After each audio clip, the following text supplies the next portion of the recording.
A paz do Senhor Jesus aos irmãos, todos que estão conosco nessa manhã de continuidade de treinamento. Tivemos nosso treinamento ontem, e na realidade esse momento é uma extensão do treinamento, uma continuidade do treinamento.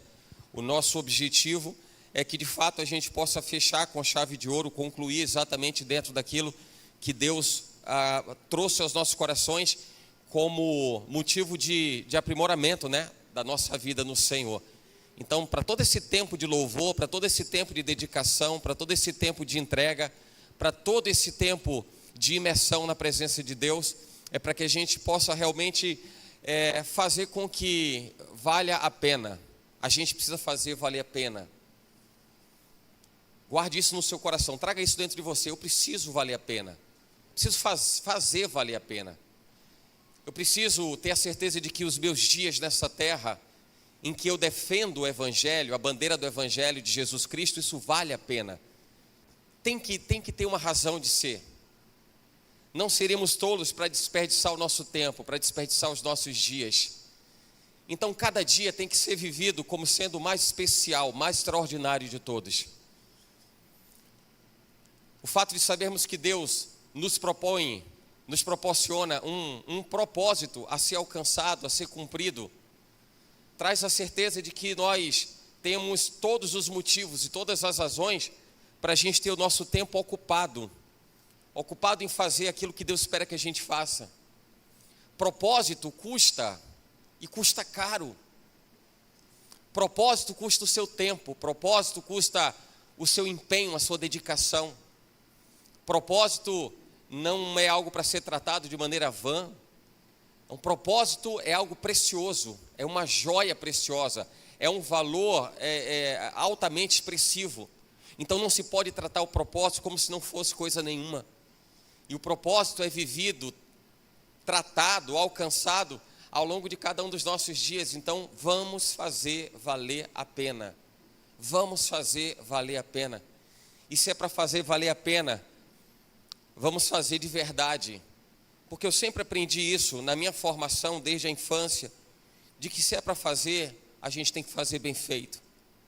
E eu não aprendi dentro de um viés de cristianismo, embora esse seja um aprendizado cristão de fato. Mas eu aprendi como se tudo aquilo que a gente faz, coloca as mãos para fazer, a gente precisa fazer da melhor forma possível. A gente pode fazer melhor. Nunca alcançaremos a perfeição. Estamos falando de pessoas que são imperfeitas. Se nós, em nós mesmos, nós somos imperfeitos, o que nos daria a presunção de achar que aquilo que a gente faz é perfeito? Então o que a gente faz não é perfeito, o que a gente faz é dentro de um parâmetro de busca de perfeição. Aí sim, onde a gente pode enxergar a nossa referência, a nossa métrica, o nosso padrão referencial, que é Jesus, para a gente poder fazer semelhante a Ele. Se é para ser imitador, imite a Jesus Cristo. Se é para imitar alguém, imite a Jesus Cristo. Leia nas Escrituras como Jesus se portava, e imite literalmente Jesus Cristo. Como que Jesus fazia, qual era o semblante, qual era o gestual, como ele caminhava, como ele olhava, de que maneira, mas a Bíblia não discorre em detalhes a respeito disso. Que ótimo, é para que você possa desfrutar daquilo que o Espírito Santo vai dizer para você. Faça desse jeito, faça dessa forma. O nosso instrutor, o nosso caminho é trilhado com Jesus à frente, e Ele mesmo é o caminho. Então vamos fazer valer a pena, imitando a Jesus Cristo. Amém? Amém? Nós bendizemos, Pai, o Teu santo nome, nos alegramos, meu Senhor, nesse dia, Pai, de EBD Master, mas é um dia de congraçamento, é um dia de alegria, um dia de celebração, um dia, Pai, de reflexões, mas é um dia para que a gente possa coroar o nosso tempo de treinamento ontem, às 10 horas aproximadamente, Pai, de treinamento, desde cedo, Senhor, até, Pai, o findar da tarde, início da noite. Nos propusemos, ó Deus, a imergir num tempo em que o nosso conhecimento pudesse ser instigado, provocado, em que a nossa vida, Pai, pudesse ter sido provocada a uma revisão. Nós precisamos fazer esse recall das nossas almas em todo o tempo. Precisamos voltar ao Senhor, ao fabricante, ao Criador. Precisamos voltar ao Senhor, para o Senhor refazer. Precisamos voltar a Deus para o oleiro. Precisamos descer a olaria. Precisamos, Senhor, nos encontrar com as mãos daquele que nos fez. Precisamos, Senhor, precisamos permitir que o Senhor faça de novo. Não tem vaso, Senhor, que seja recondicionado. Tem vaso que é refeito, porque o Senhor não trabalha com emendas. O Senhor não trabalha, Deus, de uma forma vã. O Senhor não faz remendo. O Senhor não faz de qualquer jeito. O Senhor não improvisa. Tudo que o Senhor faz é original. Tudo que vem das tuas mãos, Senhor, é algo novo.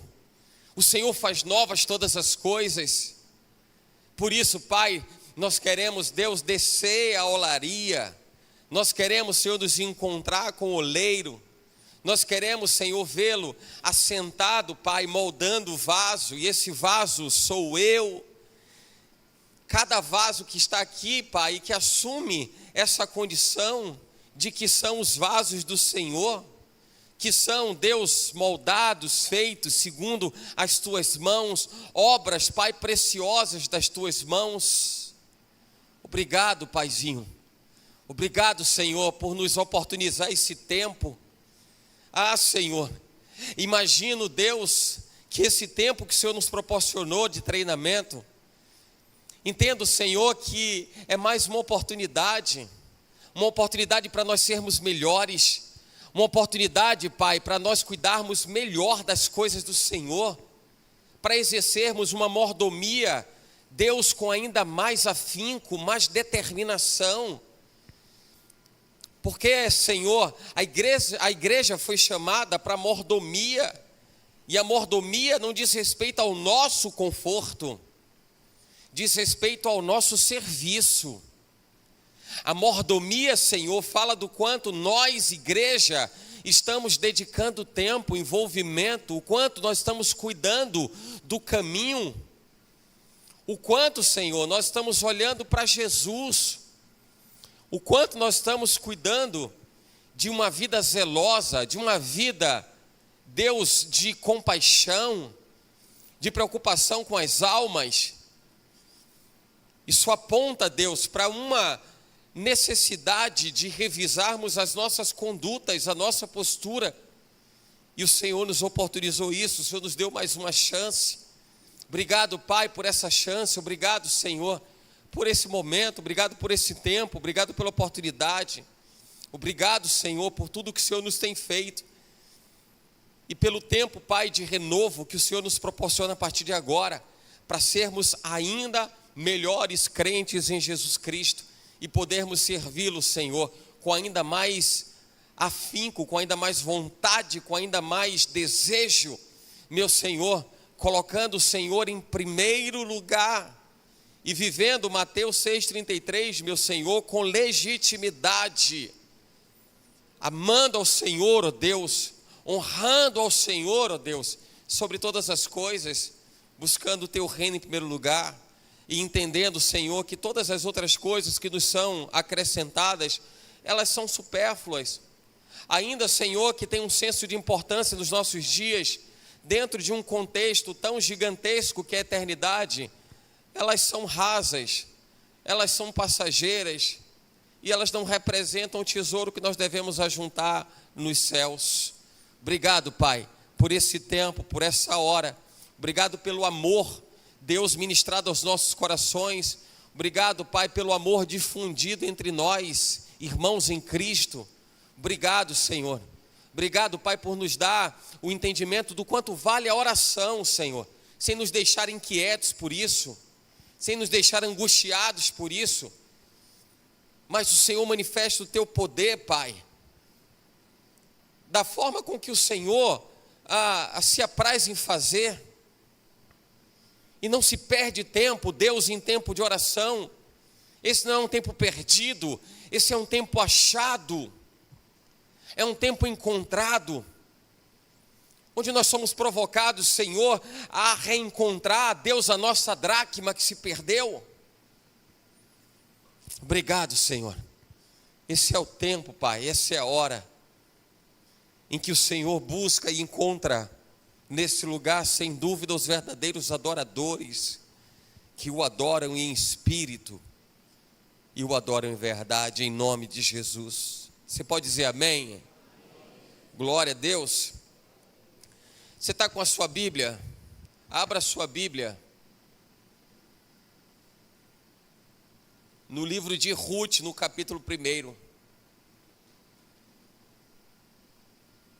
Nós estamos falando, ainda dando continuidade ao treinamento, nós estamos falando de guardar o caminho, e guardar o caminho no propósito diz respeito a você garantir que nada vai interferir nesse caminho.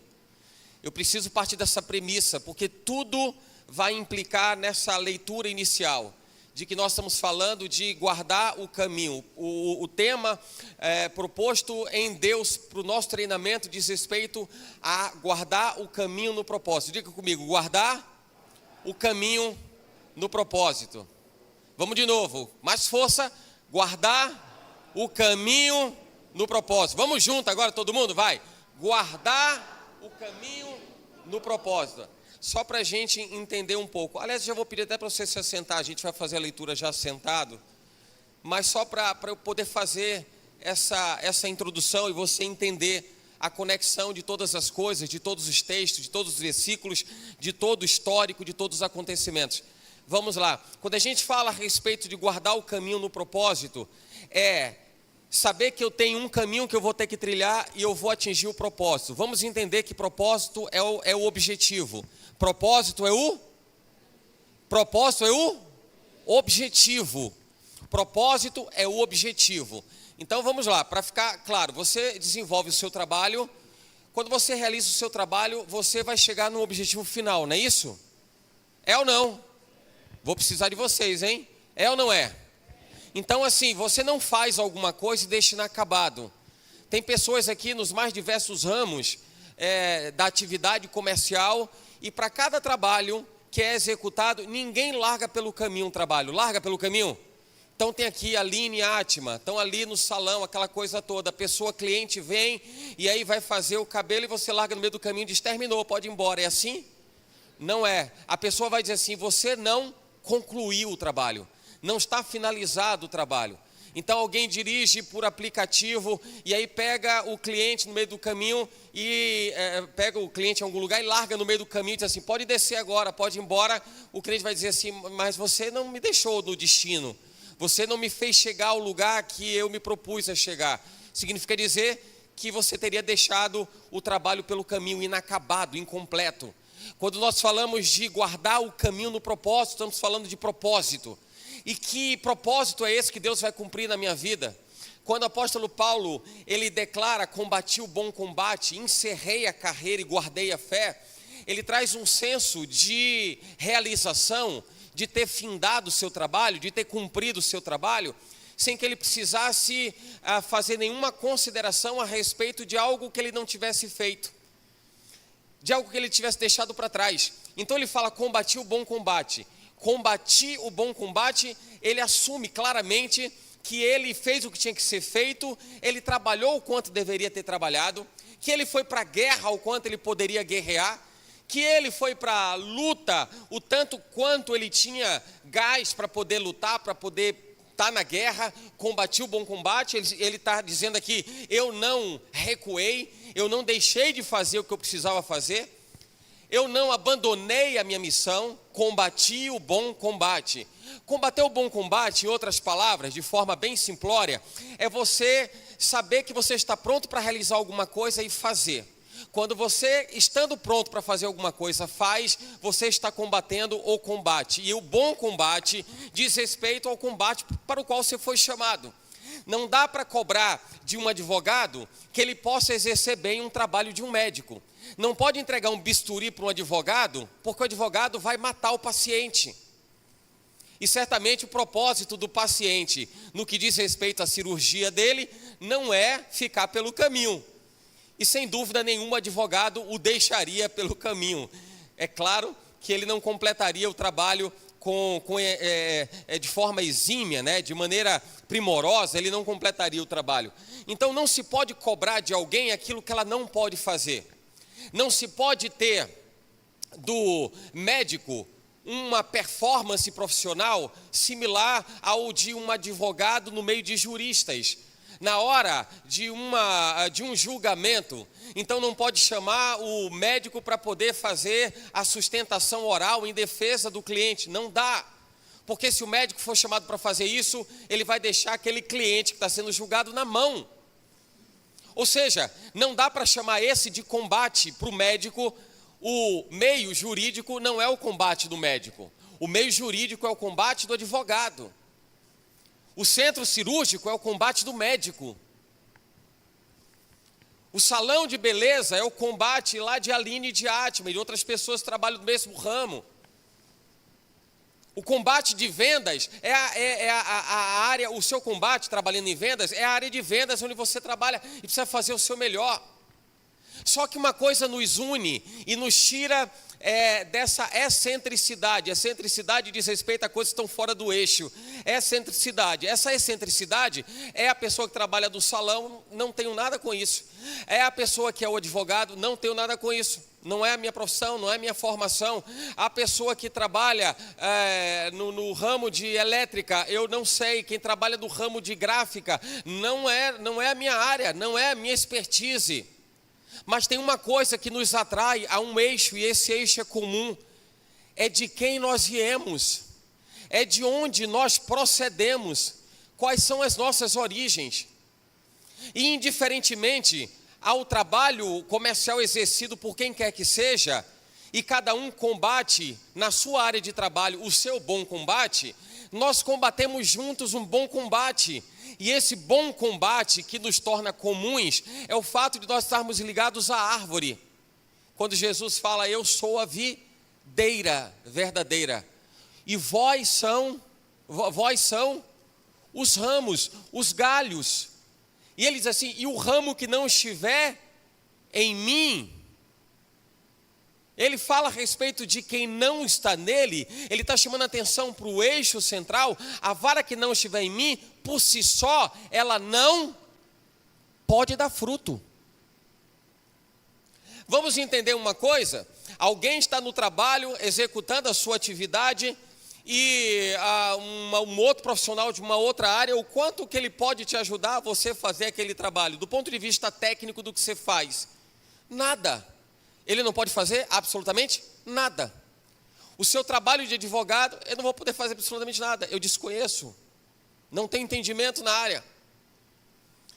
Mas uma coisa eu preciso saber, que eu posso sim, juntamente com você, como partes de uma mesma árvore, porque estamos ligados como galhos a um mesmo eixo, a algo que não é mais excêntrico, porque a excentricidade diz respeito a alguém que está na sua ilha. Alguém que está fazendo ou vivendo o seu tempo, vivendo a sua vida, cuidando dos seus interesses. Nós saímos da excentricidade e trazemos para a centralidade em Jesus Cristo, que é isso que nos conecta.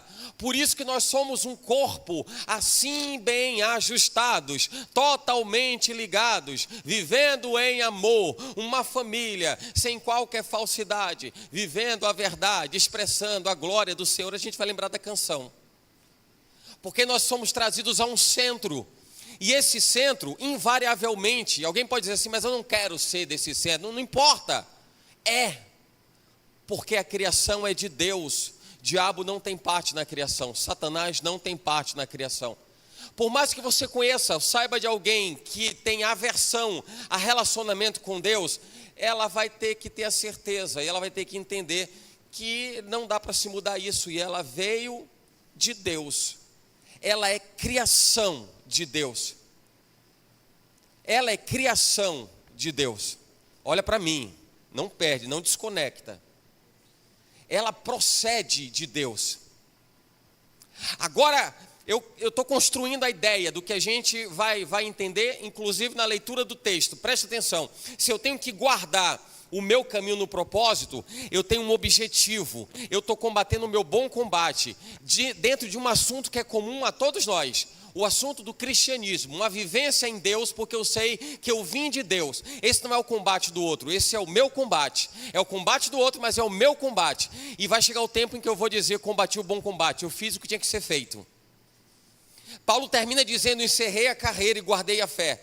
O guardar a fé, Paulo sustenta como um grande troféu, para que ele pudesse fundamentar que ele fez o que tinha que fazer. Exatamente em função da fé, ele realizou aquilo que precisava ser feito.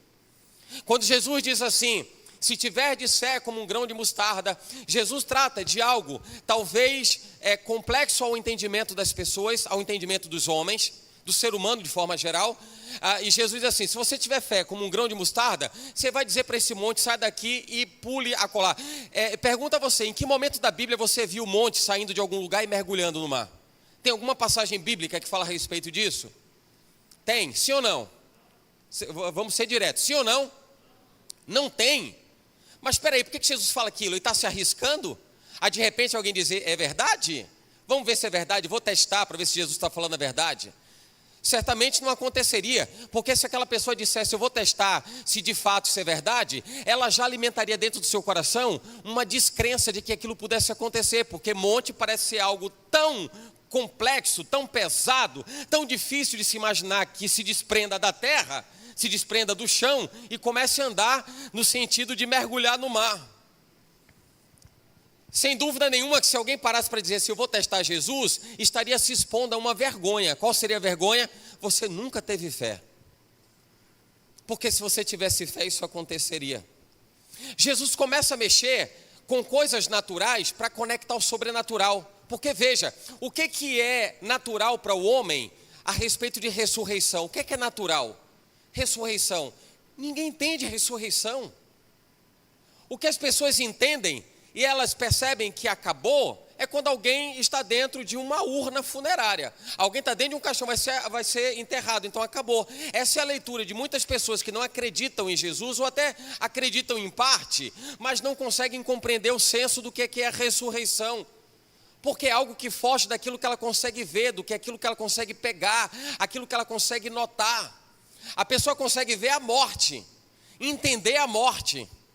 Porque o que é a morte? Alguém estava de olho aberto, falando, respirando, andando, fazendo movimento, e agora está dentro de uma urna funerária. Não respira, coração não bate, não se mexe, está morto. Então aquilo é mais concreto para as pessoas. Da morte eu entendo, da ressurreição não.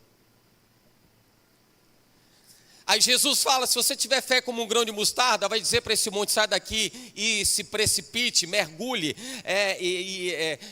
pule no mar. Jesus está fazendo uma conexão com algo que é natural e dizendo: se você não entender que isso pode acontecer, você não vai entender o que foge à sua compreensão, ao que a Bíblia diz assim: aqui nem olhos viram, nem ouvidos ouviram, e não subiu ao coração do homem que Deus tem preparado para aqueles que o amam. A Bíblia fala dos pensamentos do Senhor que são mais altos que os nossos pensamentos. A gente chega em um determinado momento de teto, onde a gente bate e diz assim: chegou no meu limite, não consigo pensar algo diferente disso. Aí Jesus pega essa cena do monte que está se precipitando, do monte que está mergulhando no mar, para dizer assim: existe uma coisa que você precisa entender, e que tem a mesma complexidade de um monte que sai da terra onde está e vai andando. Imagina a cena, né? Então vai indo, né? E pula no mar. A mesma complexidade é a ressurreição, e você só vai conseguir compreender isso se você usar o recurso da fé.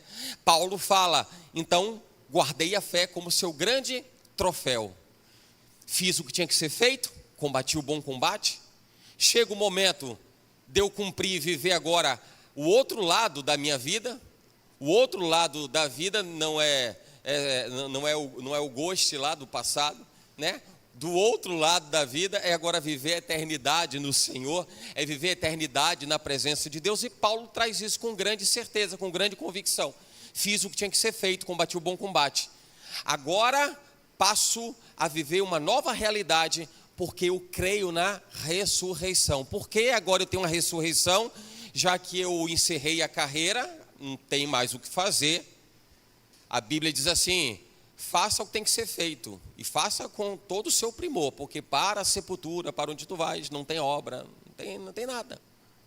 Aí Paulo diz: encerrei a carreira. Então, já que eu encerrei a carreira, tendo feito o que eu precisava fazer, combatendo o bom combate, agora eu tenho a ressurreição para usufruir, porque eu acredito, guardei a fé, e eu acredito na ressurreição. No final das contas, eu quero chegar no propósito. Paulo chega no final da sua vida e ele entende que o propósito foi cumprido. E que propósito é esse? É aquele que não está diretamente ligado à excentricidade da vida particular de cada um, o seu trabalho, as suas coisas para serem feitas, a comida que você tem que fazer, a roupa que tem que passar, a faxina que tem que realizar. Não, isso diz respeito a algo que nos traz a centralidade em Cristo. Eu tenho que passar minha roupa, vou passar, fazer minha comida, vou fazer, mas eu tenho uma obra em Cristo Jesus para realizar, e isso vai me levar ao propósito. O problema é que, para muita gente, essas coisas que eu estou chamando de excêntricas, que fazem parte das ilhas particulares de cada um, o serviço que eu tenho que fazer, o cabelo que eu tenho que fazer, o doce que eu tenho que fazer, o cliente que eu tenho que pegar lá de aplicativo, o meu trabalho, o meu empreendimento, isso tem roubado o tempo das pessoas. Então o que é excêntrico está tirando a importância do que é a centralidade. Está tirando a importância do que representa Jesus como sendo o eixo que nos faz comuns entre nós e nos leva ao cumprimento do nosso propósito, porque o seu propósito não necessariamente está relacionado com o cliente que você vai pegar no carro, com o cliente que vai fazer o cabelo no salão. Pode até passar por isso, mas o seu propósito está além disso. Só que os roubadores, os ladrões do propósito começam a atuar. O pior de tudo, isso é chamado de, alguém já deve ter escutado, síndrome de Estocolmo. Alguém já ouviu falar de síndrome de Estocolmo? Síndrome de Estocolmo diz respeito à vítima que se deixa seduzir pelo seu algoz. É alguém que foi sequestrado e se apaixona pelo sequestrador. Isso é a síndrome de Estocolmo. E o que acontece muito é exatamente isso. A pessoa começa a viver essa síndrome de Estocolmo, que é assim: olha, eu queria me relacionar mais com Deus, mas o meu trabalho me consome muito tempo. Então o trabalho está roubando o seu relacionamento com Deus, você está apaixonado pelo trabalho. Eu tenho que cuidar da casa. Então a casa está sendo o roubador do seu tempo com Deus, cuidar de marido, de filho. Meu Deus, não tem um tempo, não tem igreja, não tem obra, não tem relacionamento, não tem Bíblia, não tem nada. E a pessoa ainda, de maneira extremamente irreverente, ainda diz assim: mas Deus sabe de todas as coisas. E essa talvez seja a frase mais sórdida que um crente em Jesus Cristo pode usar. Dizer que Deus sabe todas as coisas. É como se dissesse assim: ele fez desse jeito, então é desse jeito mesmo. Eu tenho que cuidar de trabalho, se ele me quisesse para ter tempo com ele que depositasse dinheiro na minha conta, e eu nem trabalharia. Eu acho que tem gente que diria isso: se Deus quisesse que eu dedicasse mais tempo para ele me tiraria do trabalho e faria cair na minha conta o valor que eu quero. Ele mesmo faz depósito. O Bolsa Jesus Cristo vai cair lá, porque ele quer se relacionar com alguém, e aí ele vai botar o dinheiro para a pessoa não usar mais da justificativa ou da prerrogativa de que trabalha, para poder dizer que é isso que tem afastado. Mas você percebe quantos são os roubadores do caminho do propósito?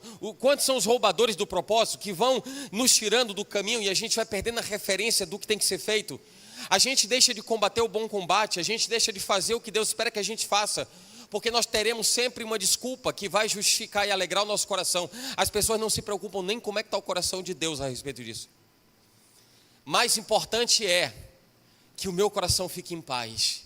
Como é que o meu coração fica em paz? Quando eu trago uma justificativa que eu entendo que é extremamente plausível e consegue convencer, pelo menos a mim. Se não convence os outros não tem problema, mas tem que convencer a mim. E as pessoas estão vivendo uma vida de autoconvencimento. O que é o autoconvencimento? Lembra daquela coisa assim do convencido? Não sei se ainda tem isso nesses dias, mas eu lembro do meu tempo de escola, adolescência e tal. E aí o pessoal ficava dizendo assim, você é convencido, você é convencida, convencido. O convencido, a convencida tem por tendência olhar só para o seu próprio umbigo, só achar que ele é o último refrigerante do deserto, é a cereja do bolo, é ele que faz tudo bom, é ele que faz tudo de melhor, ele não tem erro. O senso de perfeição, o suprassumo da existência.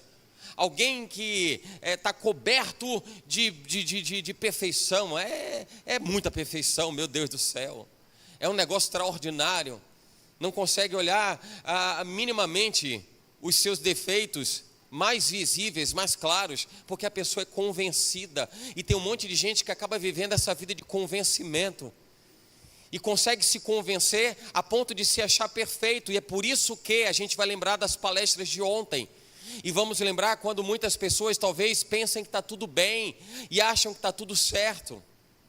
Mas está tudo bem, está tudo tranquilo, estou bem com Deus, eu sou assim, o que há de melhor, eu faço um trabalho de excelência, tenho um relacionamento profundo, intenso com Deus. E aí a gente precisa dar uma parada, respirada e digerir esse negócio. Peraí, é isso mesmo? Que tipo de vida eu tenho cuidado de viver? Quais são os roubadores? O que é que tira a minha atenção? O que é que tira a minha atenção? Minimamente a gente está perdendo a atenção. Eu louvo a Deus por todas as coisas. Vocês viram o Juju quando passou aqui? Vi que algumas pessoas tiraram os olhos. A gente tira os olhos nisso. A gente perde atenção nisso. Imagina no dia a dia, onde você é exigido no trabalho. Imagina no dia a dia que você está sofrendo a pressão do trabalho, seja do chefe lá, do líder, seja você mesmo precisa trabalhar para poder pagar suas contas, cliente cobrando, fornecedor atrasando. Imagina essa volúpia, imagina essa vibe de estresse, de agonia. Aí a pessoa no final do dia diz assim, olha, Deus hoje não deu para a gente conversar, mas o Senhor sabe todas as coisas. Chega no dia seguinte é a mesma coisa. E como o tempo passa muito rápido, assim como a gente se aproxima do meio do ano, visto que esse ano começou praticamente anteontem, o tempo passa de uma forma tão rápida, tão vertiginosa, que quando a gente para pensar, a gente já está 1 mês, 2 meses, 3 meses, 4 meses, 1 ano inteiro, sem ter relacionamento com Deus. E no final de tudo ainda diz assim, eu estou bem. Está tudo certo. Se precisássemos fazer como Paulo fez, diríamos, combati o bom combate. 1 ano sem Bíblia, 1 ano sem oração, 1 ano sem envolvimento, colocando um monte de prioridade à frente do relacionamento com Deus. Não tem tempo para ajudar, não tem tempo para servir, não tem tempo para amar o outro, não tem tempo para visitar, não tem tempo para poder auxiliar, não tem tempo para nada.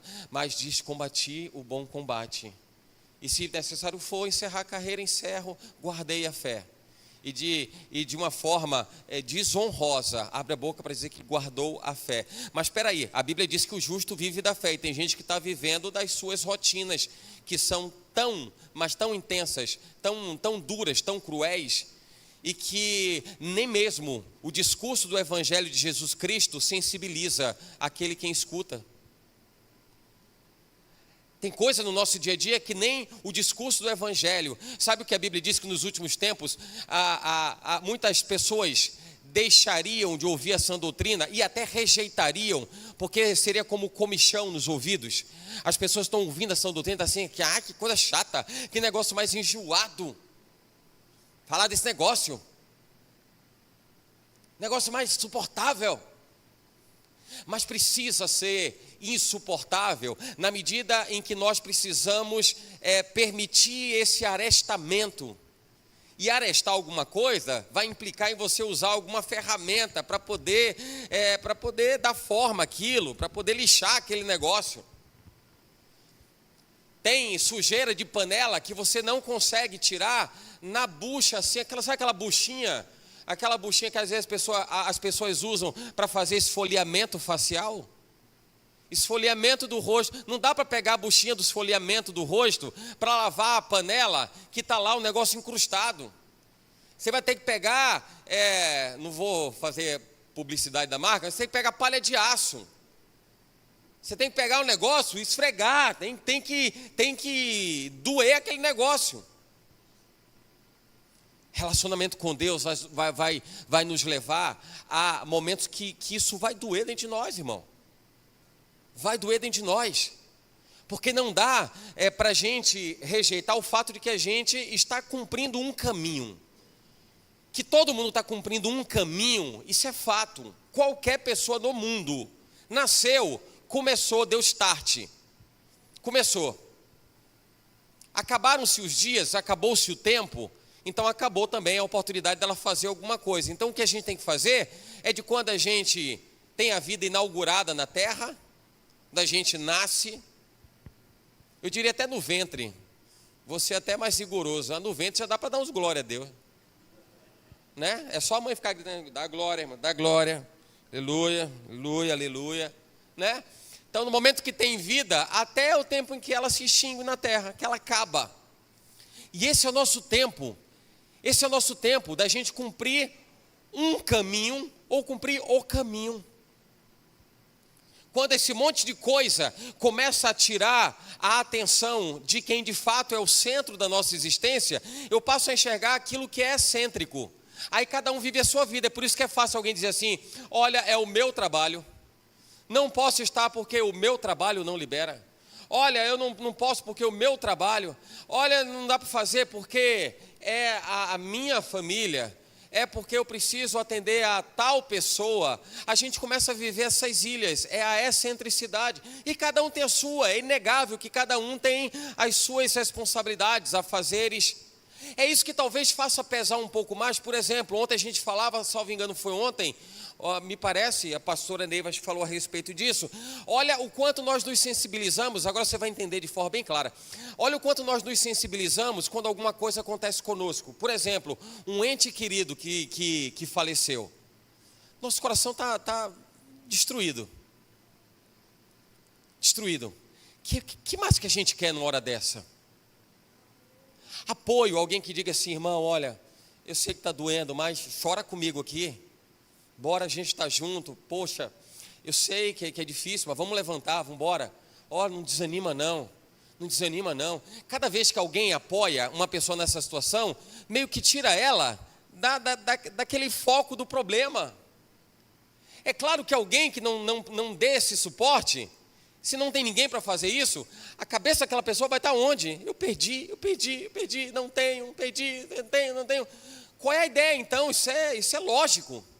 Quanto mais gente rodeando aquela pessoa, ladeando aquela pessoa e dizendo para ela, olha, estão aqui, viu? A gente está aqui, a gente está junto, glória a Deus, aleluia, vamos embora, vamos nessa, bora ali, olha, tem aqui o culto, bora no culto, bora louvar junto, dá a mão aqui, vamos embora. O que você está fazendo?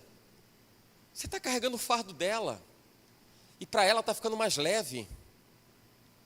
Aí dentro daquilo, voltando ao entendimento do que a pastora falou ontem, se eu não me engano foi isso, ela disse assim, mas imagina o comportamento de alguém, não foi com a sua família, você pode estar?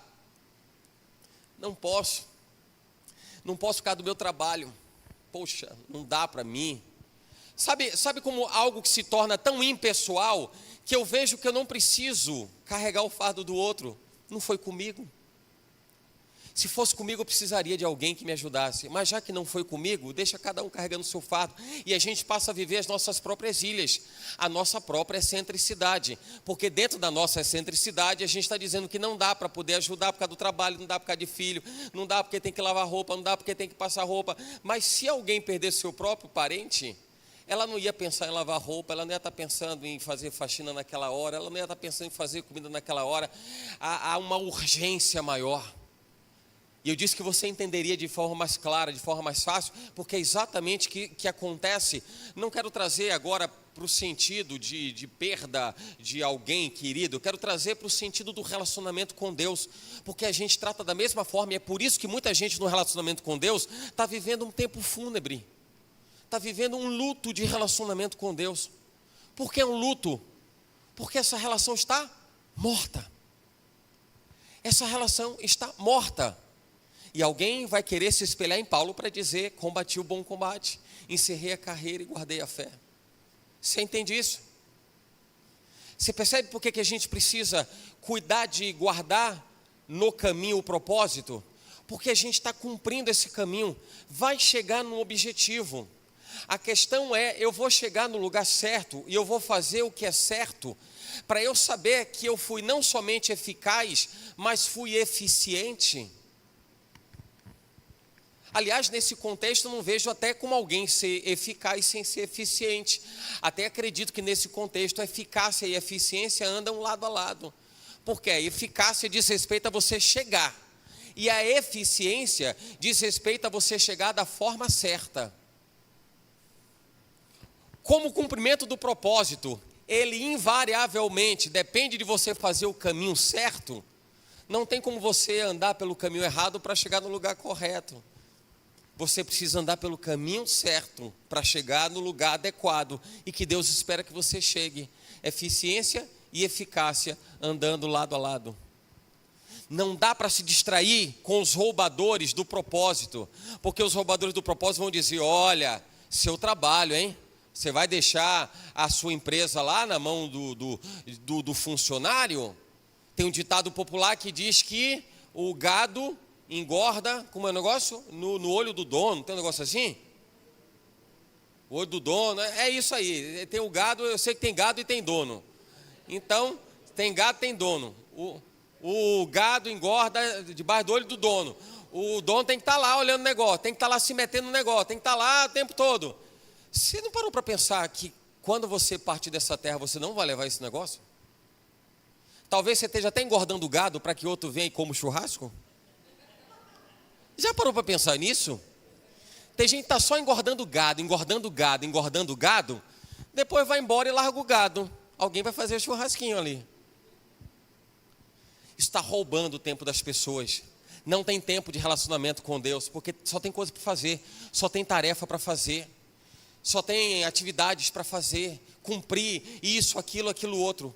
E o caminho que Deus preparou para você seguir por ele para chegar no propósito está sendo afetado, está sendo atingido. O que significa isso? Significa que se eu vou andar no propósito, e se eu vou andar na direção do propósito, eu vou precisar defender o caminho. O guardar o caminho a que eu me refiro, significa você defender o caminho. Defenda o caminho. Defenda o caminho. Guardar o caminho diz respeito a defender o caminho. Defender o caminho. Demetrio tinha falado há alguns instantes atrás, a gente estava aqui reunido um pouco antes, a gente fez uma dinâmica e tal, e ele falava assim da angústia que dá, por exemplo, quando os filhos saem, porque fica preocupado, está na rua e tal. É claro que ele não tem como, ele não é onipresente, ele não é Deus, então ele não é onipresente. Então assim, não tem como ele ver tudo. Mas imagina se ele sabe exatamente o ponto de ônibus onde Daniel ou Pedro vão descer, sei lá, e de repente está dentro de uma condição de visibilidade que lhe permite acompanhar a chegada dele. Ele não vai poder acompanhar em tempo real, a não ser por algum aplicativo ali que mostra onde é que a pessoa está, que você compartilha, mas ele só vai conseguir visualizar a partir do momento em que ele está no lugar adequado e ele consegue enxergar o ponto de chegada, seja de Daniel, seja de Pedro. Então ele está num lugar que ele consegue enxergar, sim ou não? Não é? Então assim, se ele não está acompanhando por aplicativo, ele vai pelo menos acompanhar ali da esquina da casa dele, eu sei onde é, então ali da esquina da casa dele, ele vai olhar, se for ali no ponto, aqui na avenida principal, desce ali, deve estar ali, está com 3 óculos montados um no outro. Se não achar o binóculo, ele vai montar 3 óculos assim para poder ver de perto. Opa, desceu, está vindo, está chegando, está chegando, está chegando. Se atravessar alguma coisa no caminho, que isso possa representar alguma ameaça para Pedro e Daniel, você acha que ele vai fazer o quê? Vamos falar coisa mais simples e mais perigosa. Então se atravessa um pincher para atacar ele. Eu falei de algo que é perigoso. Então é perigoso. Quem tem sabe, né? Então essa ameaça atravessa o pincher para atacar Pedro e Daniel. Você acha que Demétrio vai fazer o quê? Ele vai sair como pitbull, irmão. Ele vai sair como pitbull, ele vai para cima. Você está entendendo a coisa? Está entendendo como é? É porque guardar o caminho da chegada dos filhos é o mesmo que defender para que nada interfira naquilo que ele espera que aconteça. Deus espera que você zele. É você. Quem vai ter que guardar é você. Não dá para esperar assim, mas Deus vai guardar. 1000 cairão ao meu lado. Tem gente que transfere a responsabilidade de coisas para Deus, né? 1000 cairão ao meu lado, 10.000 à minha direita, eu não serei atingido. Aí a pessoa está passando do lado de uma demolição e diz assim, 1000 cairão ao meu lado, 10.000 à minha direita, eu não serei atingido. Alguém passa no meio de um tiroteio, fogo cruzado, diz assim, passa no meio e diz assim, 1000 cairão ao meu lado, 10.000 à minha direita, e a bala perdida não me atingirá. E as pessoas vão tratando dessa forma, como se transferisse para Deus uma responsabilidade que é dela. Não é Deus que vai te guardar em relação ao que você precisa fazer. Você que vai ter que fazer para que Deus possa te guardar. Não sei se eu fui claro nesse sentido invertido da fala, mas as pessoas acham assim, Deus vai fazer, não preciso fazer nada, Deus faz. Então se Deus vai fazer, para que existe livre-arbítrio? Por que as pessoas precisam confessar Jesus para ir para o céu? Então nasceu, está tudo certo, a pessoa faz o que quiser da vida e vai para o céu. Não precisa ter relacionamento. Precisa. Já que a pessoa sem fazer nada vai para o céu, então não precisa. Mas é claro que precisa. É claro que Deus espera que você faça o que tem que ser feito. E nessa trajetória, Ele vai te dar todo o ferramental necessário para que você possa vencer. Não veio sobre vós tentação senão humana para que podeis resistir. Antes com a tentação também vos dou escape. Deus dá aquilo que você precisa para você escapar daquilo. Mas você vai precisar defender o caminho. Vai defender o caminho. É como se você dissesse assim, olha, eu tenho que chegar até ali, ou até outro lado lá, na parede, e eu vou dar o primeiro passo. Para eu dar o primeiro passo, não vai ser fácil. Eu vou ter que defender. Se tiver alguma coisa aqui me interferindo, eu vou ter que defender esse negócio. Defender significa dizer que eu vou proteger isso. Nada vai me interromper, nada vai me impedir de fazer o que eu tenho que fazer. Aí eu vou dar o primeiro passo, o segundo eu vou chegar onde eu tenho que chegar. Combati o bom combate. A Bíblia fala no Salmo 32, o Senhor falando a respeito de instruir, de orientar, de ajudar, de aconselhar a cada um no caminho. O que a Bíblia está dizendo é que quando você está cumprindo o seu propósito no caminho, Ele está dizendo que Ele vai te dar a instrução necessária, Ele vai te dar o conselho necessário, Ele vai cuidar de você, mas quem decide, quem escolhe, isso é o Salmo 32:8, quem escolhe andar nesse caminho é você. Ele vai te dar o insumo, a matéria-prima que você precisa para você poder cumprir o caminho. E depois você dizer assim, olha, eu até me esforcei, mas não consegui cumprir porque fugiu do meu controle. Aconteceu alguma coisa que eu não tinha controle sobre aquilo. Não, você sempre vai ter o controle sobre alguma coisa que Deus vai te dar o ferramental necessário para você realizar a sua jornada e você poder chegar no objetivo final. Combati o bom combate, encerrei a carreira e guardei a fé. Agora que você abriu a sua Bíblia em Ruth,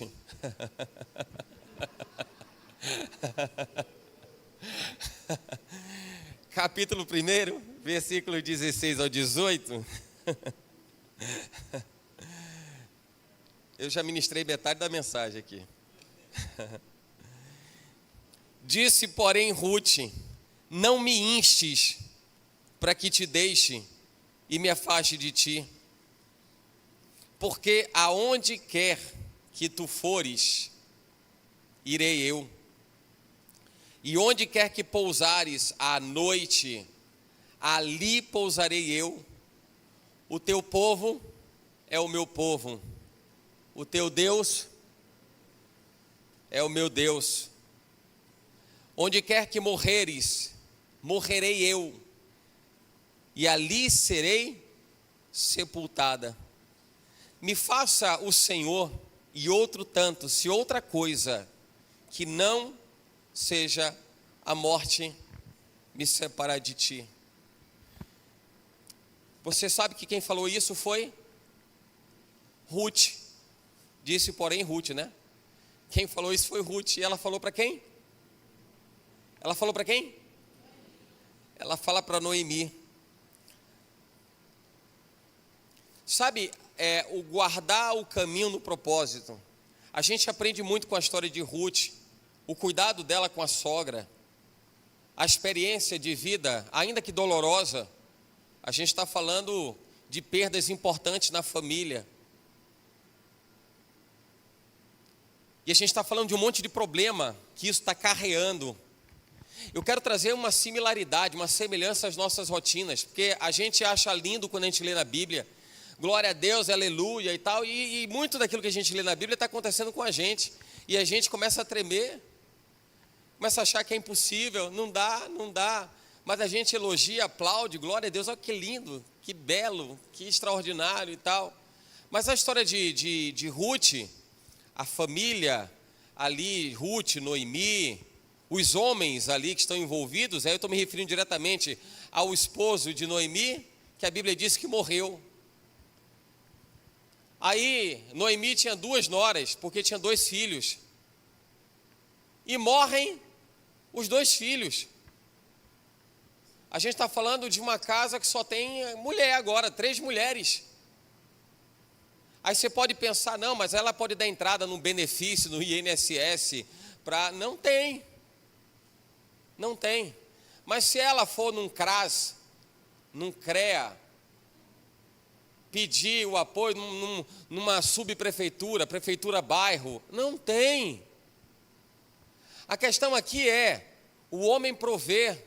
Se não for o homem marido, se não for o marido, vai ser um filho. Então, se alguém tem marido, tem um provedor. Diga amém, varão. Diga amém, varão. Aí vai ter alguém dizer assim, mas isso está no Antigo Testamento, a gente está no tempo da graça, nova aliança. Cada um trabalha para ajudar em casa. Mas olha a responsabilidade, que eu sei que tem um discurso feminista, bem esquerdopata mesmo, que rejeita o senso de que a responsabilidade da provisão é do marido. Isso é bíblico, irmão, isso é bíblico. Não estou indo de encontro à mulher trabalhar de forma nenhuma. Acho isso excelente, excepcional. Não tem problema nenhum. É muito mais conceitual, é muito mais do ponto de vista do entendimento, da percepção, do que Deus fez, como Ele criou, do que propriamente operacional. No operacional, é claro, a mulher trabalha, ajuda, e também não tem nada de errado nisso, não. Eu só quero quebrar um pouco essa coisa do discurso feminista de esquerda, que diz que a mulher, ela dá um chute no traseiro do marido e ela faz o que ela quiser. Eu não estou falando de mulher separada, divorciada, estou falando de mulher casada. Faz o que ela quiser, a mulher faz o que ela quiser. E aí qualquer coisa que se levanta contra isso, não, isso é homem querendo se apoderar de... Não estou falando de homem se apoderar de mulher, ser dono, mas não é isso que eu estou falando. Eu estou falando da estrutura em que Deus criou, até biológica e organicamente, para que o homem, em sua força, vigor, pudesse, e estrutura interna da família, porque quem acaba dando atenção, isso é genético, biológico. Filho se relaciona com mãe de uma forma muito diferente de pai. Pai é importante? É. Mas o relacionamento, a conexão de filho com mãe é um negócio absurdo. Deus montou a estrutura. Então, homem, você tem vigor físico, você tem força física, vai trabalhar, vai prover. Você vai chegar em casa, vai ser coberto de beijo da esposa e dos filhos, isso é bíblico. Mas você provê. Quer dizer que eu não posso ajudar no trabalho? Não, pode ajudar, glória a Deus, então vai ajudar e tal, sem problema nenhum. Agora eu queria ver tanto discurso nesse sentido e botar a mulher, por exemplo, numa obra de grande porte, não é? Obras macro, em que tenha que carregar peso. Vai carregar peso? Não vai. Por quê? Porque a mulher organicamente, por mais marombada que ela esteja, Deus constituiu no homem. A constituição física, biológica no homem é para que ele possa fazer esse tipo de esforço. Estou dizendo que você não pode. A mulher está no lugar que ela quiser. Tudo bem, não tem problema nenhum. Mas entenda que Deus fez assim, pronto. Então as pessoas não reclamam nem mais comigo, nem mais com quem pensa da mesma forma, vai reclamar com Deus. Aí eu estou transferindo para a última instância. Para a última instância. Então agora fala com Deus. Mas por que eu estou falando de tudo isso? A responsabilidade, o cuidado do varão, do homem, para com a provisão da sua casa. Aí eu volto para a história lá de Ruth, Noemi. Noemi está com 2 noras, está sem marido, está sem 2 filhos e não tem provisão. Faz o quê? A primeira coisa que Noemi pensa é assim: eu vou liberar as meninas, que quem sabe ainda elas podem se casar, quem sabe ainda elas podem constituir família, elas podem assumir ali outros compromissos. Noemi pensa dessa forma, mas imagina, pare para pensar, ela libera as meninas, você vai dizer assim: pô, glória a Deus, que coração lindo, meu Jesus, que lindo, eu estou sensibilizado, está jorrando lágrimas dos meus olhos. Ela libera as noras, e ela vive de quê? Você percebe o ato de amor, de generosidade de Noemi? Não é agora. Talvez algumas pessoas olhem para o escape dado para as noras. Pô, as noras vão construir família. Mas e Noemi como vai ficar? Como vai ficar? Agora é cada um por si, se vire. Cada um que vá para o seu canto, cada um que resolva a sua vida. Está na hora de cada um viver a sua excentricidade. Noemi vai viver os seus problemas. Nós vamos viver os nossos problemas aqui. É aí que eu vejo a preocupação, o senso de preocupação de Ruth, dizendo assim, nesse versículo: não me provoque para que eu te deixe. Em outras palavras, ela está dizendo assim: não adianta, eu não vou largar você, minha sogra. Não vou largar você. Eu estou falando de cumprimento de propósito. Alguém poderia estar pensando na sua própria vida, mas é alguém que abraça o mesmo, supostamente, destino incerto que Noemi estava vivendo. Ruth estava abraçando. Ela está dizendo: eu vou continuar no mesmo barco de alguém que não tem dinheiro, não tem condição para trabalho, tem uma certa idade. Ou seja, o desfecho dessa história é o pior possível. E eu estou dizendo que eu vou ficar com essa pessoa no barco até o fim. Talvez seja uma das passagens mais profundas sobre cristianismo, sobre amar ao próximo, não olhar para si mesmo, não voltar-se às suas próprias necessidades ou desejos. É parar para dizer assim: agora não importa mais quem eu sou, agora importa eu olhar a necessidade de quem eu declaro o meu amor, não de palavras, mas de atitudes. O Senhor, em sua grandeza, majestade, em sua jesuicidência, quando a gente fala de João 3,16, eu sempre faço essa ligação desses 2 versículos, são muitíssimo parecidos na questão da referência bíblica. João 3,16, porque Deus amou, vamos lá, o mundo de tal maneira que deu seu Filho unigênito, seu único Filho, para que todo aquele não pereça, mas tenha vida eterna. Não é assim? Aí você vai para a carta de 1 João 3,16, a gente falou de João 3,16, 1 João 3,16, João 3,16, 1 João 3,16. Você vai para 1 João 3,16 e está escrito: e nisto conhecemos o amor de Deus, que Ele entregou a sua vida por nós.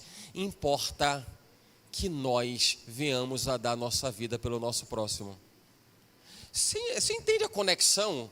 Você percebe como são textos que se completam? É Jesus dizendo assim, é o Senhor dizendo assim: olha, eu dei o meu filho, ele morreu por você. João 3,16. Aí você vai para 1 João 3,16, ele está dizendo: agora você morra pelo seu irmão. Mas as pessoas vão ler aquilo que convém, ou vão entender aquilo que convém. Deus amou o mundo, deu o seu filho, ele morreu por mim, ele morreu por mim. Por isso que a Bíblia fala que o amor nos constrange. Deus amou o mundo. O amor de Deus é constrangedor. Você parar para pensar que Jesus estava numa cruz E quando você olha de repente para aquilo que você faz, para o quanto você se doa, se dedica, se entrega, você olha e você coloca na balança para ver se aquilo paga o que Jesus fez. Ah, mas não vai pagar nunca, sei que não vai pagar nunca, mas minimamente, se aquilo pelo menos dignifica o sacrifício, né, de Jesus, sua vida diante do sacrifício de Jesus. Aí você chega, se você se reporta, tenta fazer um traslado de onde você está aqui e tenta imaginar o cenário onde Jesus está na cruz. Tenta fazer esse exercício. Um monte de gente apontando o dedo contra ele, soldados romanos ali debochando dele. E você está debaixo daquela cruz. Talvez alguém dissesse assim: ah, se eu estivesse ali, eu diria, bando de fariseus, hipócritas. Não. Eu acho que mais provavelmente, até pela densidade comportamental, pelo número de pessoas que estavam rejeitando, rechaçando, possivelmente você seria alguém para poder engordar aquele grito dos que contestavam Jesus no Calvário. A gente quer se fazer de bonito, de bonzinho na história. A gente quer se fazer como alguém extremamente polido, limpo, lavado. E às vezes a gente está fazendo coro com quem a gente declara que não anda na presença de Deus. A gente está andando no conselho dos ímpios e diz assim: não, a gente não pode andar no conselho dos ímpios, mas está andando. Eu não sento a roda dos escarnecedores, mas está sentando. Como assim está sentando? Está sentando quando você está deixando os roubadores do caminho interferirem no seu propósito. Está deixando quando as coisas do dia a dia começam a ter mais importância do que relacionamento com Deus. Quando eu vou viajar é mais importante do que eu vou me relacionar com o Pai. Quando eu estou cansado, parece que ocupa lugar especial no seu coração do que você está se aprimorando, se aperfeiçoando no conhecereis e prosseguireis em conhecer ao Senhor. Eu nunca vi ninguém conhecer e prosseguir em conhecer se não estiver buscando. Buscar-me-eis e me encontrareis quando me buscar todo o vosso coração. Eu só posso crescer na graça e no conhecimento, que é o que a Bíblia, e é o que a Bíblia diz a respeito de Jesus. Eu só posso crescer na graça e no conhecimento se eu estiver buscando. Mas como eu falei, às vezes a gente busca as frases que nos trazem alento e descanso de consciência, para a gente dizer, mas Deus sabe de todas as coisas. Eu quero ver alguém e que Deus levante pessoas que possam dizer assim: olha, hoje eu estaria trabalhando, o meu horário de trabalho é até tal horário. E tem um monte de cliente chegando, véspera de festa, salão deve ser deve ser uma cachoeira. Época de festa, véspera de festa, vésperas de festa. Um monte de gente. O horário do culto, o horário tal. Meu horário de trabalho até tal horário, não interfere uma coisa na outra. Mas está vindo um monte de cliente. E se eu atender tudo que cliente, isso vai avançar pelo horário do culto. Eu quero ver a pessoa ter pulso e dizer, isso é qualquer área. Eu falei de salão, tal, isso só para qualquer área. Alguém dizer assim, não, o meu tempo de relacionamento com meu pai é inviolável. Mas tem cliente que está pagando o dobro. Mas tem cliente que está pagando o triplo. Tem cliente que está pagando uma fortuna. Vai procurar em outro, vai bater outra freguesia, meu filho. Vai bater outro lugar. Mas é o cliente que tem sempre razão. Tem um monte de cliente que está indo para o lugar errado. Dá razão.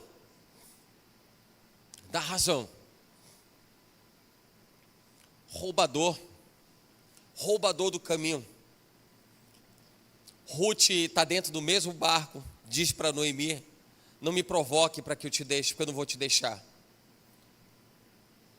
Não diga que é para eu abandonar alguma coisa que Deus me fez para fazer. Não me faça errar o caminho, desviar o caminho. A justificativa de Ruth seria a melhor possível. Eu estou sendo liberada, estou debaixo da bênção. Estou debaixo da bênção. Eu quero ver alguém dizer assim, olha, debaixo da bênção, me autorize pular do elevador Lacerda, estou debaixo da bênção. Já viu alguma coisa assim? Mas está debaixo da bênção. Ruth entendeu qual era a missão dela, qual era o chamado dela, qual era o propósito dela. Qual era o propósito, qual era o chamado dela. Morreu Elimeleque, marido de Noemi, ficou ela com seus 2 filhos, os quais tomaram para si mulheres moabitas. Aí fala das 2 noras de Noemi, e morreram também ambos, Malom, Quilion, e agora essas mulheres estão desamparadas. Ruth, você vai ficar nesse negócio? Você vai cumprir o seu propósito, Ruth? Mas ficou mais difícil cumprir propósito agora. Agora está mais complexo cumprir propósito. É bom cumprir propósito quando está dando tudo certo. É bom cumprir propósito quando está tudo indo de vento em popa. É bom cumprir propósito quando assim, se for para poder ajudar no evangelismo, todo mundo já evangelizou. E eu chego na oração. Aleluia, cumpriu o propósito. É bom a gente se mobilizar para bazar e tudo mais, mas aí eu chego só quando estiver arrumando as coisas para ir embora. Aleluia, que bom fazer parte disso, Senhor. Que momento está mudando a minha vida. Cumprir propósito quando está tudo bonitinho, não é combater o bom combate que Paulo declarou. Não é combater o bom combate. É ver os outros combatendo. É ver os outros combatendo. E você ficar de fora, somente esperando para ver qual é a recompensa. Você se lembra que isso aconteceu com Davi? Na oportunidade que ele sai com 600 homens, tempo que ele era fugido de Saul, foragido de Saul. E aí ele conseguiu lá com o rei Aques, ele conseguiu ficar numa terra filisteia. Lembra? Lembra disso? Um lugarzinho chamado Ziclag. Aí ele sai com o seu exército, a cidade fica desguarnecida. Penso eu que Davi imaginava, não, terra filisteia. Os filisteus estão aqui em massa, estão se mobilizando para lutar até contra Israel. Até me chamaram para lutar contra Israel, mas não vou e tal. Então está todo mundo bem aqui, o exército está posicionado e tal. Vamos ali, vamos sair para fazer outra coisa. Quando ele volta, encontra a cidade destruída, não tem ninguém lá dentro. Levaram os animais, levaram as riquezas, levaram as mulheres, levaram as crianças. 600 homens começam a chorar, começam a reclamar. A princípio começam a murmurar.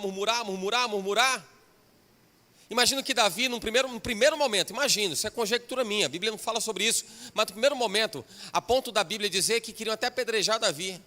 Davi passou a ser o cara responsável pelos problemas do mundo inteiro.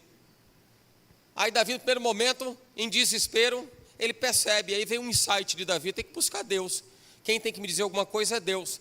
Ele aí chama o sacerdote e diz assim, o que é que eu faço? O que é que Deus está me dizendo? Aí ele vai, aquela coisa do urim, tumim, vai lá, consulta a Deus, e aí Deus diz assim, vai atrás, você vai pegar. Você percebe como tem coisas que podem nos tirar do propósito? 600 homens estavam lá se debulhando em lágrimas, e Deus estava dando uma instrução, dizendo assim, vai lá e vai buscar o seu negócio. Vai lá recuperar aquilo que lhe foi tomado. Vai ficar debruçado chorando? Vai lá. 600 homens vão. Desses 600 homens, 200 não estão aguentando a jornada. O pessoal está meio fora de forma, saiu da academia, né? Não estava bem fisicamente. Eles ficam, aí Davi tem uma outra ideia, e aí Deus vai mostrando as coisas.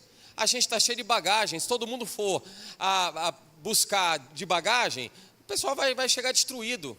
Então entrega a bagagem, deixa que esses 200, não são 200 que ficaram para trás, são 200 que estão integrados ao propósito. Deixou a bagagem com aqueles que ficaram, e eles foram, quando eles foram, eles tomaram, lutaram, venceram e tal, voltaram com o despojo, voltaram com o que era deles e com o despojo. O despojo é aquilo que se toma do inimigo. Eles pegaram o que era deles, ainda pegaram o que era do inimigo. Voltaram com esposa, voltou com filho, voltou com animal, voltou com tudo. E quando eles retornam, e Davi diz que vai repartir o despojo da guerra, aí aqueles que foram, os 400, começam a questionar, mas peraí, esses 200 aí vão receber o quê? O que eles vão receber se eles não foram lutar? Aí Davi diz assim, não é isso, todo mundo vai receber igual, porque eles não deixaram de lutar, eles cumpriram uma etapa necessária do propósito. Sabe o que isso me faz pensar? A respeito de alguém que diz assim, por que eu trabalho mais do que o irmão? Por que eu venho mais do que o irmão? Porque o que o irmão tem que fazer, ele tem que fazer. E a responsabilidade dele em ser leal dentro do seu ministério, para poder fazer a sua parte, se dedicar na sua parte, isso precisa acontecer, isso precisa ser feito. Mas tem coisa no nosso dia a dia, por exemplo, o departamento de louvor, é onde talvez a gente tenha a maior repetição de pessoas. Estou trabalhando mais que os outros. Se Jesus voltar agora, vai ter que me levar primeiro. Me arrebata primeiro, Jesus. Mas você percebe quantas coisas tentam nos tirar do caminho, do propósito? Tentam nos tirar? Aí Ruth diz, não me provoque para que eu te deixe. Não vou te deixar, Noemi. Eu vou cumprir a minha vocação, eu vou cumprir o meu chamado. Imagina numa época em que não se poderia ter provisão de outra forma, senão através de um varão, através de um homem. Eram as dificuldades de Noemi e as dificuldades de Ruth. A outra nora foi? A outra nora partiu ou ficou junto? Partiu ou ficou junto? Diga assim, ó, vazou.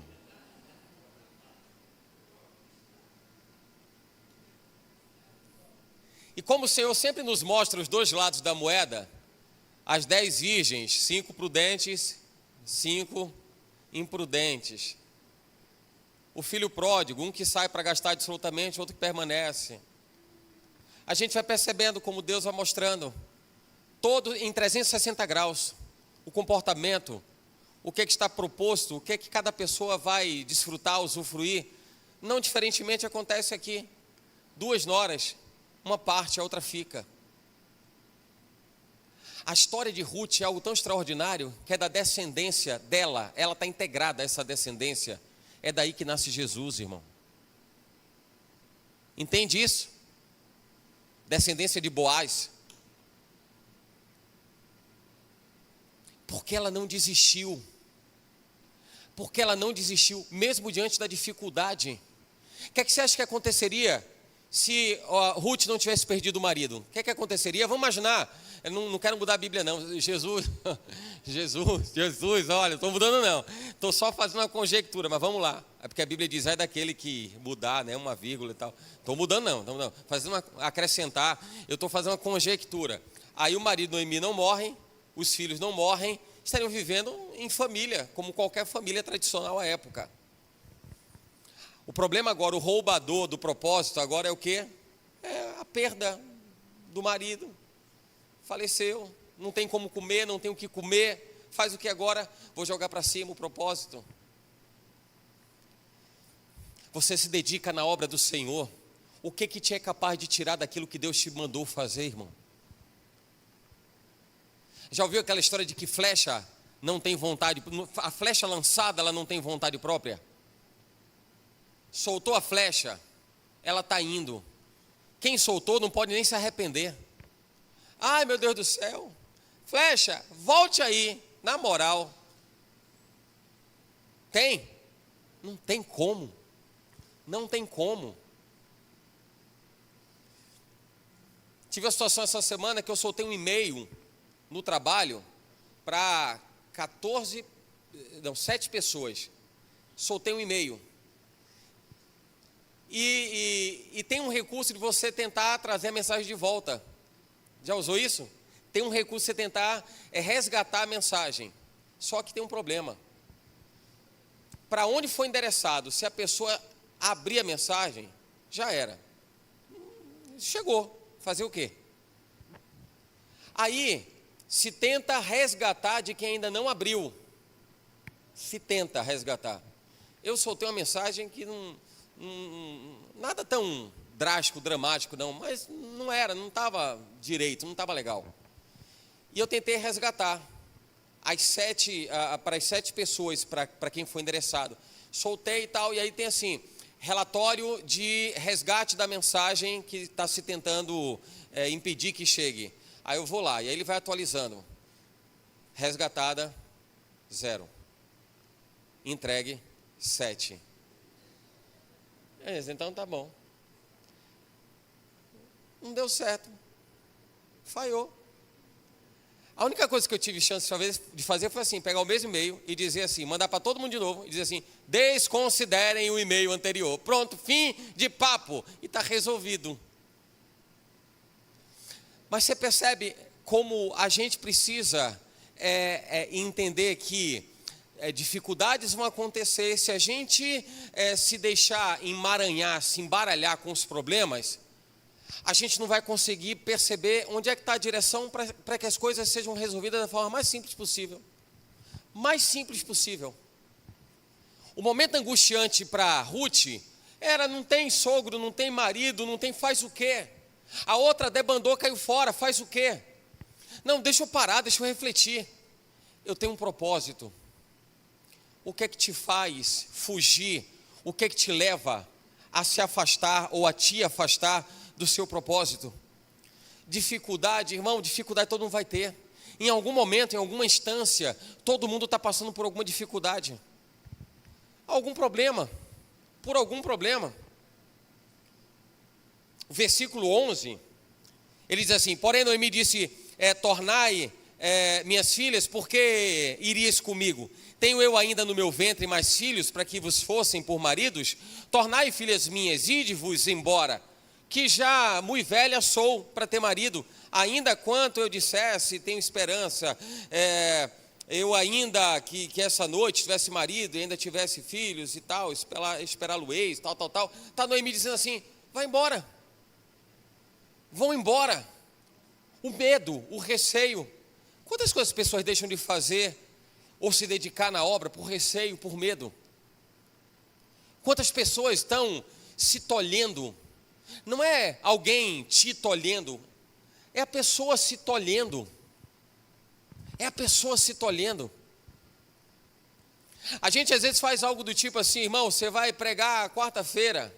Não, eu não. Mas por quê? Não tem nada de bom assim que você possa compartilhar? Tá brabo? Tá ruim assim mesmo?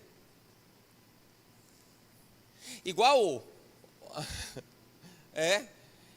ontem numa das palestras, alguma coisa foi falada, não me lembro quem foi, que falou alguma coisa do que a gente tem, alguma coisa boa a gente tem para dar.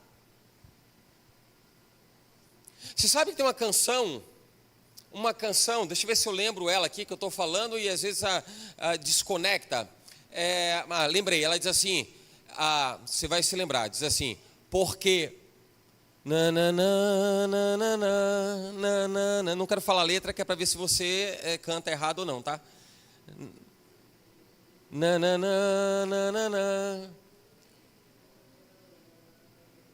Essa, porque dentro de mim, é porque? Por quê? Irmão, porque tudo o que há precisa ser mudado, é isso? Irmão, se eu encontrar você pelo caminho, eu vou dizer, Jesus, misericórdia, mostra outro. Porque tudo que é em você tem que ser mudado, irmão. Você está há quanto tempo na igreja? Há quanto tempo você está na igreja, irmão? 5, 10, 15, 20 anos, e tudo que tem dentro de você tem que ser mudado? Então não se converteu. O adequado seria porque muito que há dentro de mim necessita ser mudado. Porque tem muita coisa para ser mudado. Mas é tudo que tem que ser mudado? Será que Deus ainda não fez nada? A gente diz assim, porque o Senhor que começou a boa obra, Ele vai aperfeiçoar. Está aperfeiçoando. Está até blasfemando contra Deus, porque está dizendo assim, Deus está sem trabalhar, não está fazendo nada, Deus está quieto. Era para estar aperfeiçoando, o caráter não está aperfeiçoando. Então não é tudo que há dentro de mim. Muito que há dentro de mim tem que ser mudado. Mas tem muita coisa que Deus já fez ou não fez?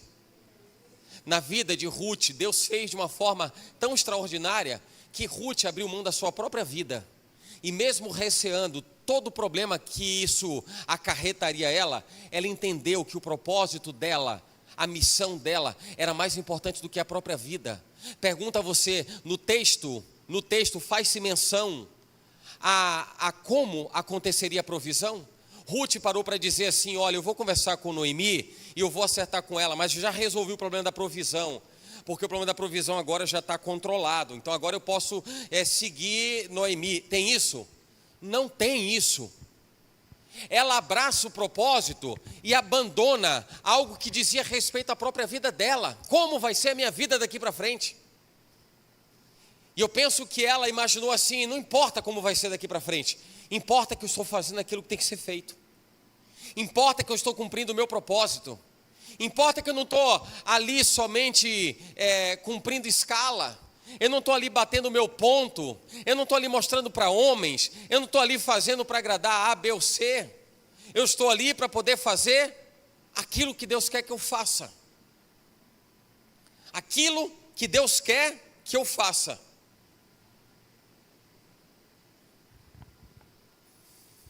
Muita gente está se perdendo no caminho, porque está sendo roubado, e está deixando de fazer aquilo que tem que ser feito, e vai ter o seu propósito afetado, se deixar que esses roubadores continuem atuando. Continuem atuando. Noemi, quando ela reúne as suas duas noras, ela entende a real necessidade das noras, ela tem uma leitura de mãe para aquelas meninas, o texto inclusive fala minhas filhas, ela entende a leitura, a percepção do futuro daquelas moças, e ela sabe da sua real situação.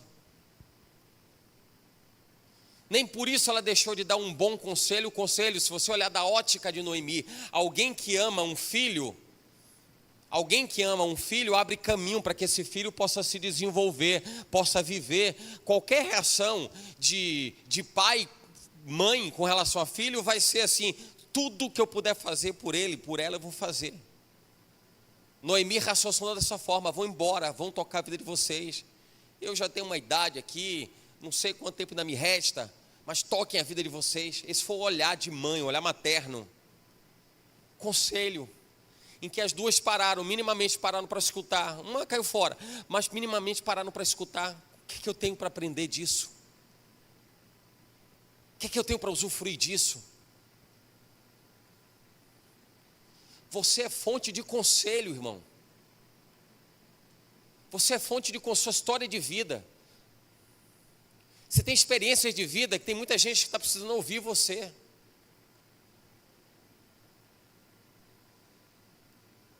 A história de livramento que o William contou alguns instantes atrás, talvez tenha sido a história que você precisasse ouvir. Outras histórias de momentos difíceis, complexos, de momentos que talvez tivessem tirado alguém de cumprir a sua vocação, mas não tirou, isso alimenta, isso é fonte. Deixe de viver essa dispersão de um mundo que tenta te tirar da centralidade de Jesus Cristo e tenta tirar você, tomar o seu coração, para que você faça aquilo que as pessoas querem. Palmas para as estratégias de marketing. Sabe por quê? Porque destrói relacionamento de um monte de gente que é içado, que minimamente por uma iscazinha besta perde a sua direção. As pessoas sabem como chegar até você. As pessoas sabem como tirar a sua atenção. Você vai fazer uma pesquisa em qualquer navegador hoje, e basta fazer uma pesquisazinha mínima, você vai ser inundado de anúncios, inundado de anúncios. Porque quem está regulando isso sabe o que você está procurando.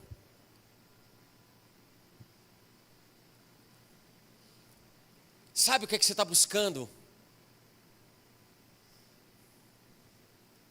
E talvez elas encontrem a brecha necessária para poder içar definitivamente, talvez, a sua vida, no sentido de te tirar do propósito. Eu quero ver você colocar no buscador como ter uma vida íntegra diante de Deus. E o que é que isso vai repercutir de anúncio que vai chegar para você? Como amar ao próximo e dedicar a minha vida por amor a ele, a ela.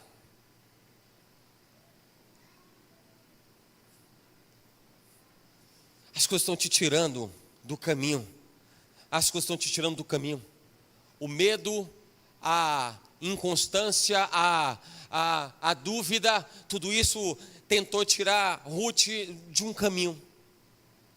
Era de andar lado a lado com Noemi. Ela não abdicou de andar do lado de Noemi, ela entendeu qual era a direção de Deus para a vida dela. Deus provê Boaz. O cara que redimiu ela, a tomou como esposa, e dessa família virou descendência de Jesus Cristo, nosso Salvador. Combati o bom combate, estava disposto a tudo, lutei o tanto quanto poderia lutar, encerrei a carreira, guardei a fé. Está claro isso? Eu preciso guardar o meu caminho, eu preciso defender o meu caminho, eu não posso ceder às coisas do dia a dia, por mais que elas sejam realidade. É realidade para todo mundo trabalho, é realidade para todo mundo família, é realidade para todo mundo tudo isso faz parte da rotina das pessoas. Jesus, quando falou, os gentios também precisam de todas essas coisas, o que é que elas vão comer, com o que é que elas vão se vestir, o que é que elas vão beber, está todo mundo preocupado com tudo isso. Mas tudo isso diz respeito à sua vida excêntrica, à sua vida numa ilha, à sua vida que diz respeito a você. Mas buscar pelo lugar o reino de Deus e a sua justiça, ele está dizendo, eu quero ligar todo mundo a um eixo central, a videira verdadeira. É aí que você vai dar fruto. O seu fruto que vai permanecer não é aquele produzido na sua ilha, é aquele que é produzido para uma coletividade inteira. É o que Deus tem para você. Amém?